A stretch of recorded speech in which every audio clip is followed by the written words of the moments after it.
My name is Eli Poor, and I'm happy to be with you today as Share Worship Leader. For the past year, I've served as the Community Ministry Intern here at U2C3. And for the past few years, my partner Angela and I, along with friend and mentor Father Bruce Wilson, have been working with a community development model that's based on the idea that relationships are the basic unit of social organization and can function as a medium for social change, and that every individual within a particular community has gifts and strengths that can be mobilized to support one another and the community as a whole. This process, called Asset-Based Community Development, or ABCD for short, proposes that if real change is to happen within any community, it must be guided and directed by its members. This organizing work is focused on intentionally strengthening relationships within communities and building partnerships, eventually leading to increased agency in an organized community using their gifts to tackle challenges collectively from within. But it's the relationships that remain at the heart of this change and process. For those of you who may not know, in August of last year, U2C3 received a grant from the UU Fund for Social Responsibility for a project focused on implementing the first step of the ABCD process, a series of surveys and meetings within the community that we call listening, within the unhoused community here in Corpus Christi. And thus the Unsheltered Voices Listening Project was born. This project was an extension of the work that our social justice team had already been participating in and continues to participate in today in partnership with the local organization Tacos Not Bombs, which provides a hot meal and a sandwich for later to unhoused and poor individuals and families. The Unsheltered Voices Project was an effort to go deeper in building connections between this congregation and the community on the margins, to start building reciprocal relationships in addition to providing for basic needs, and to work on developing agency and unity within the unhoused community, leading to what we hoped might look like a union of sorts for unhoused individuals. This project was an effort to move beyond the traditional charity model that relies on relationships of inequality and one-way giving, in which one group is designated as needy receivers and the other as benevolent givers, which only perpetuates disparity. Over the past year, Angela and I, in partnership with Reverend Chris, U2C3 members Beverly Thomas and Jan Bartlett, and many outside volunteers, we spent time on the streets working with a group which would, at first glance, appear to challenge all of these high-minded and idealistic notions about every individual and community having gifts and assets. After all, how can someone experiencing the trauma of living on the streets and struggling with addiction and mental health challenges really have the bandwidth to contribute their strengths and gifts to strengthen their community in the midst of so much turmoil and struggle? But while this process has certainly had its share of challenges, we found ultimately that the unhoused community has had much to teach us about resilience, connection, and relationship building. Over the past few months, the grant-funded part of this project has been wrapping up, and as of the end of September, has officially come to a close. So what have we learned from this time we've spent with the community? What, if anything, has changed within our community or within the unsheltered community? And where do we go from here? When this project began a little over a year ago, we already had some connections with the unhoused community and had built some relationships through our work with Tacos Not Bombs. And originally we envisioned that our work would begin with the listening process through these relationships. But unfortunately, COVID-19 had different plans for us. We began to get to know the community slowly, and much of the work was just being present and building trust. Most of the time, we found the community camped outside of Mother Teresa's day shelter downtown because they served breakfast and lunch. And it was within walking distance of several agencies that provided assistance with housing, identification, and other services. Due to COVID-19, Tacos Not Bombs had suspended their program, and the gatherings that were taking place at the park downtown each weekend became just food distributions and no longer allowed people to congregate. We spent hours sitting on the sidewalks outside Mother Teresa's, having conversations, asking questions, and getting to know people. Most folks were outwardly friendly, but a lot of people didn't know what to think. There was a lot of suspicion surrounding us and our reason for wanting to be involved with the community. Much of this was a result of this community being overly policed and criminalized, as well as adherence to a street code which has rules that are very different from the space in which white, Eurocentric, middle-class society operates. There was concern that we were associated with the police. It's understood in the streets that the police are not there to protect you, but to protect the public from the threat that they perceive by your presence, in this case by being visibly poor in public. As we expected, we also had to navigate serious trauma, both individual trauma and trauma experienced on a collective level by the entire community. We watched as our neighbors struggled against systems that seemed stacked against them because they were. Even those that were there to help had significant barriers. They had IDs stolen that couldn't be replaced because of warrants and trespassing fines for sleeping in parks, preventing them from accessing services or obtaining employment. We watched as they were shuttled from one corner to the next by police, told each place that they had received complaints from other citizens and couldn't be there, week after week, moving from one place to the next. We watched police do regular sweeps of the areas surrounding the day shelter, as if they were trash to be swept away, taking their property that included everything a housed person would have in our homes, including clothing, hygiene items, important documents, family photos, all the property that they had collected, tossed away like so much garbage because they had left it unattended while inside talking with a caseworker, or they had gone to work. Some of our neighbors did work.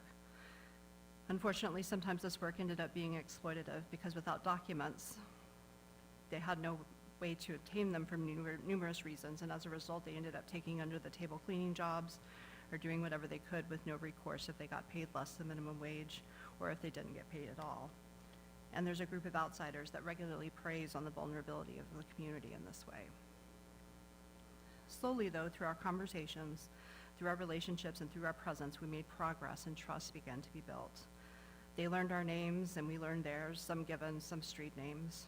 Rose, Mike, Tammy, Cuba, G, Country, Pitbull, Savage, Ben, Michael, Shorty, Boots, Ron, Johnny. We began to receive results from the surveys from our listening process. And unsurprisingly, the community was concerned with basic things like access to restrooms, water, and a safe place to be without being harassed. This we expected. But what they were also concerned with was relationships, connections. They wanted deeper connections and more solidarity within their immediate community of unsheltered peers. And they wanted to build relationships with the wider Corpus Christi community because they knew how they were perceived, and they wanted to change the stigma associated with being unhoused. They want the wider community to understand that they are people struggling to survive the best way that they know how, like we all do. They wanted relationships, and they wanted dignity. Little by little, we began to have community events and regular meetings to build solidarity within the community. We held monthly celebrations where the community came together to celebrate birthdays, accomplishments, sobriety dates, housing, obtaining jobs. Nothing was too small. We had built enough relationships to begin having conversations with a small team from the unsheltered community and city leaders, and brokered a deal that allowed the community to move over to Cabre Park, over on the north side of town, in the traditionally black Hillcrest, Washington Coles area that has its own sad history of institutional and environmental racism, first being encroached on by industry, and then most recently carved out in order to build a new bridge for the port that will accommodate the larger oil tankers. Many of the community members were initially hesitant to make this move, as this was, they informed us, an area that was a hotbed of drugs, violence, and crime. But this permitted them to be free from the near daily police harassment, and it would give us time to work with the community and hopefully come up with some solutions, or at least begin to have some conversations and move in that direction. So much of this work, we learned, is piecemeal and about small victories. The move was made, and the park community grew to be known as Tent City. Our community had a number of victories. We had a community barbecue that raised over $4,000 with the support and participation of this congregation. And those funds were used to put together makeshift shower and restroom facilities at the park, as well as to provide basic necessities such as water, ice, and tents for newcomers on an ongoing basis. We had weekly meetings that were often frustrating and exhausting, but exhilarating when we saw the community come together. Agencies were able to access people because they had a regular place to be, and we made space for them after our community meetings each week. Community teams formed, and our listening survey process continued, as it is an ongoing and important part of development, and the community remained in flux with people coming and going. The outside relationship team began to do monthly beach cleanups at McGee Beach downtown, which continues to this day, and brainstormed ideas on how to fundraise for the community. One morning, we got word that one of the community patriarchs, Cuba, had been found unresponsive in his tent and had passed away sometime in the night. It was devastating for the community. Reverend Chris, Angela, and myself helped with preparations for the service, and the service itself was attended by several U2C3 community members. There was a large white cross on which community members could write messages of love for Cuba, and after the service, this cross was processed from the lower part of the park up the hill to where Cuba's tent stood, and hammered into the ground in front of his doorway. People in attendance filed up one by one to pay their respects and place flowers and other offerings on his tent while hymns were sung in Spanish. It was beautiful and moving and heartbreaking, and an event that the whole community participated in. Later that day, Cuba was remembered in various ways throughout the community. Stories were told, food and drinks were shared. May we all be so lucky to have our lives celebrated by so many and remembered in such a way. Rather than dying on the streets, Cuba died remembered, surrounded by his community. Unfortunately, Cuba's death turned out to be a harbinger of things to come, as early this summer, things at the park began to take a turn. There were outsiders that began coming in, bringing in drugs and violence. While there's absolutely violence that does occur within this community, just as there's violence that occurs within housed communities too, more often the violence comes from outsiders who come in to prey on the more vulnerable people. For example, they get people who have substance use problems indebted by giving them substances, then make money by making them sell drugs or sex, threatening them when they don't, and other such exploitative practices. This violence began to escalate, and people began coming to us saying that they felt unsafe. Arrangements were made through agency networks to get people out, and several groups were moved into transitional or emergency housing. Word began to spread about this violence in the park, and it wasn't long before the police came through and cleared it. It was sad to watch this community be disbanded, and because of issues that came from outside of the community. Today, the community continues to meet, now each Sunday afternoon, and though have some come and gone, there are still some regulars that have been there from the beginning. The group has become part peer support, part mutual aid.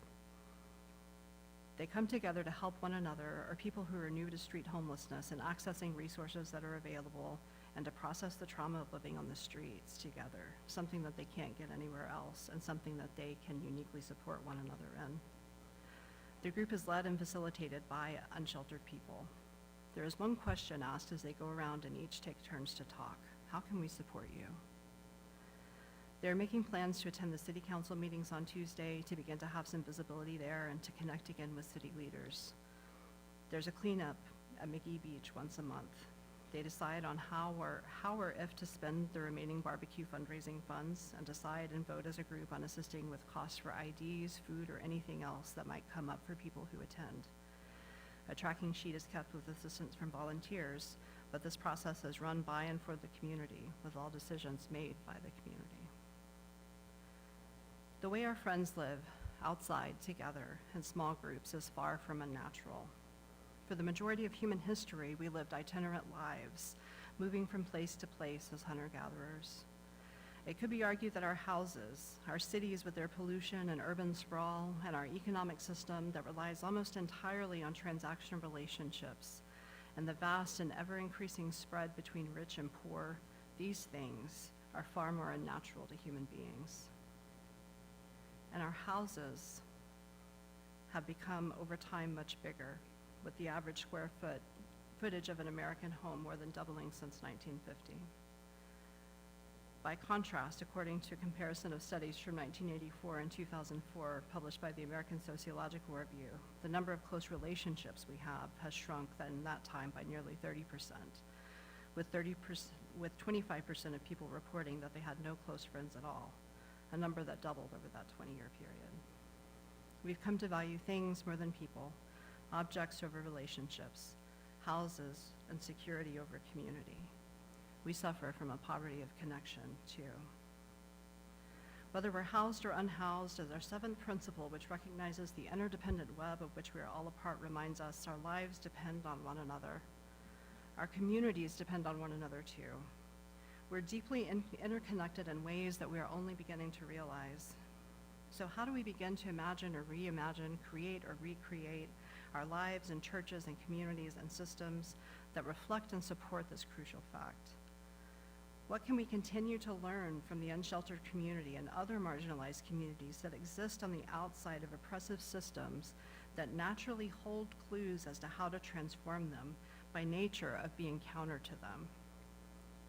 What wisdom can we gain from this unhoused community that lives closer to the way that we have lived for most of human existence before we carved out and fenced off separate pieces of stolen land and called it ours, in the process pitting ourselves against and isolating ourselves from one another, before we built our lives and a world around pursuit of disposable objects on the backs of poor people, Black, brown, and indigenous people, at once destroying bodies, polluting waters, and calling ill or broken or even pitying those who cannot or will not participate in our madness of endless and mindless consumption. How, my friends, do we find and connect with each other once again?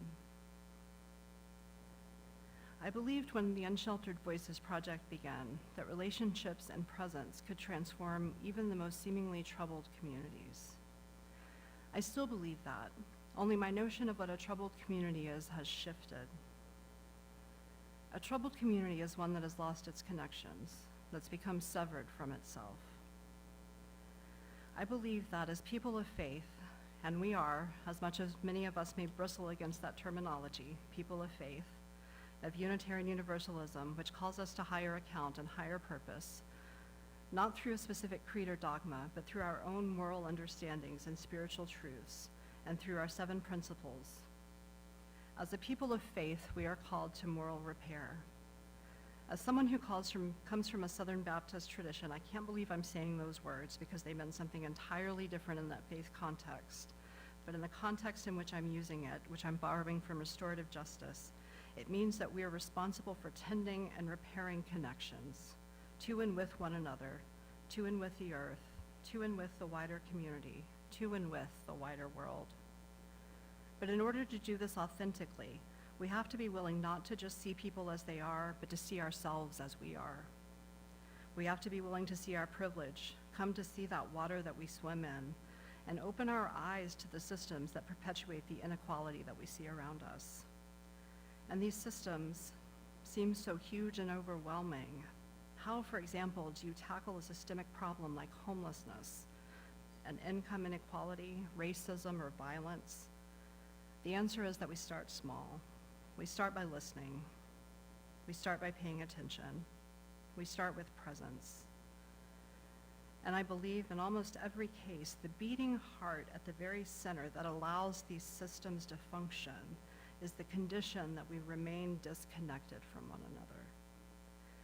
We have systems that work against what our souls call out for, that serve to pit us against one another, to draw us apart instead of together, to encourage us to see one another as homeless, as a cashier, as a waitress, as Black, as brown, as liberal, as conservative, as queer, as trans, as poor, as Christian, as Muslim, as a gang member, as a parolee, as a convicted felon. But we are so much more. We are multitudes. And when we have the courage to step out of this disconnection into relationship, into mutual, authentic relationship, and not only see each other, but understand, hear, and make room for each other in all of our complexity, understanding that the real distance between us isn't that far at all. That, friends, is when we make change. That's when we live into our faith. That's moral repair. That is tending connections. That is beloved community. That is love. And that, above all, was the lesson from Unsheltered Voices. and there is much, much more for us to learn from this community and from others like it if we have the courage to open our hearts and be present to it.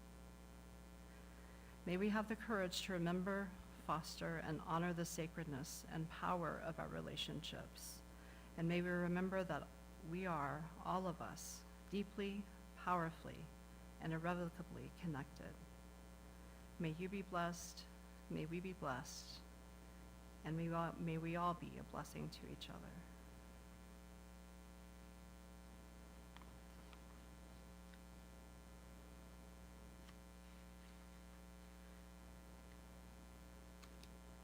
To extinguish the chalice now and share some closing words from Dorothy Kaufman.